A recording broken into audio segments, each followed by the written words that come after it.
নমস্কার। আপনারা যারা আমার বয়স্ক যারা আছেন তাদের আমার প্রণাম জানাই, যারা আমার সমবয়সী এবং ছোট ছোট ভাই ও বোনেরা আছেন তাদের বুক ভরা ভালোবাসা। ফুল তো সবাই ভালোবাসে, তাই তো? ফুল ভালোবাসে বলেই দেখুন মানুষের ভিড়।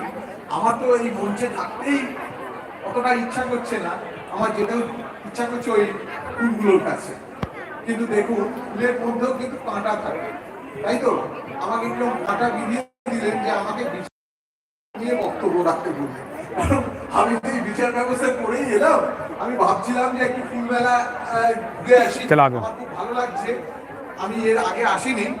আর একটা কথা, আমি কিন্তু আপনাদেরই লোক, আমি কিন্তু হাওড়াবাসী, সাতদিয়ায় আমার বাড়ি, আমি এখন সেখানেই যাবো। फूल माला यहाँ से हावड़ा बंगाल से ही दिखा रहे हैं। সবাই জানেন और যে বিচারের অনেক রকম স্টেজ থাকে, আমাদের ডিস্ট্রিক্ট জুডিশিয়ারি থাকে, তারপরে হাইকোর্ট থাকে, থাকে সুপ্রিম কোর্ট। কিন্তু আপনি দেখবেন যে আমাদের পশ্চিমবঙ্গে অনেক অনেক কিন্তু এই বিচার ব্যবস্থা মানুষকে কিন্তু রিলিফ দিচ্ছে, এবং সেই দিকে বুকের ভরসা রেখে মানুষ কিন্তু আদালতের উপর ভরসা রেখে এখনো দিন যাপন করছেন। আদালতের উপর ভরসা রাখতেই হবে আমাদের, কারণ আমরা একটা ডেমোক্রেটিক সোসাইটিতে বসবাস করি, এবং সেখানে নিউট্রালভাবে, নিরপেক্ষভাবে বিচার ব্যবস্থা আমাদের এই জীবনযাত্রাকে অনেক মসৃণ করে। অনেক ঘাত প্রতিঘাত পেরিয়েও কিন্তু বিচার ব্যবস্থা এখনো মাথা উঁচু করে আছেন দেশের নাগরিকদের স্বার্থে, আপনাদের স্বার্থে। আপনারাও ধৈর্য ধরে বিচার ব্যবস্থার উপর আস্থা রাখবেন, এই ভরসা আমি রেখে আমি আমার সংক্ষিপ্ত বক্তব্য শেষ করলাম। নমস্কার। আমার তো আমি আস্তে আস্তে ফুলগুলো দেখছিলাম, অসাধারণ, এবং আমি অবশ্যই ছবি আমি তুলবো, যদি আপনাদের মনে হয়, কারণ বাড়িতে অন্যান্য আমি দেখাবো যে দেখো হাওড়া জেলা কত সুন্দরভাবে 14 বছর ধরে, আমি যেটুকু শুনলাম বোধহয় এটা 14তম, হ্যাঁ এইখানে 14 বছর পার করেছেন। কোভিডের সময় কি হয়েছিল? কোভিডের সময় 2 বছর বন্ধ ছিল, 14 বছর ধরে কন্টিনিউয়াসলি এই যে ব্যবস্থাটা চালিয়ে যাওয়া, এটা কিন্তু একটা সত্যি গর্বের বিষয়। আমি সবাইকে কুর্নিশ জানাই যারা এই ফুল মেলার আয়োজন করেছেন, এবং ভবিষ্যতেও এই রকম ফুল মেলা আয়োজন করে আমাদের সবাইকে আনন্দ বর্ধন করবেন। নমস্কার, ভালো থাকবেন সবাই।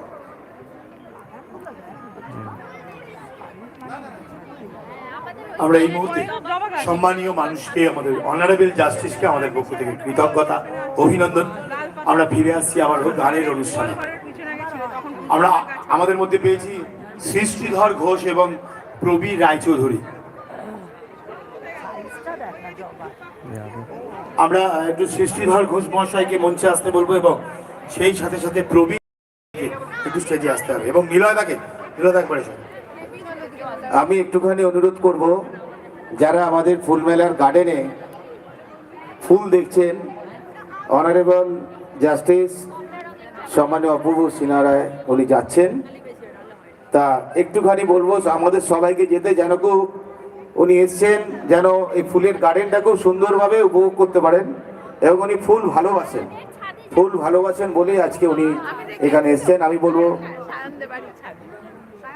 কেউ বেশি, ওনার সাথে আমাদের সমস্ত ভলেন্টিয়াররা যাবেন, এবং খুব ভালো করে ওনাকে ফুলের গার্ডেন উনি দেখবেন, ইচ্ছা প্রকাশ করেছেন, ফুল ভালোবাসেন, যেন সম্মানের সাথে সেই আমাদের এটা থাকে।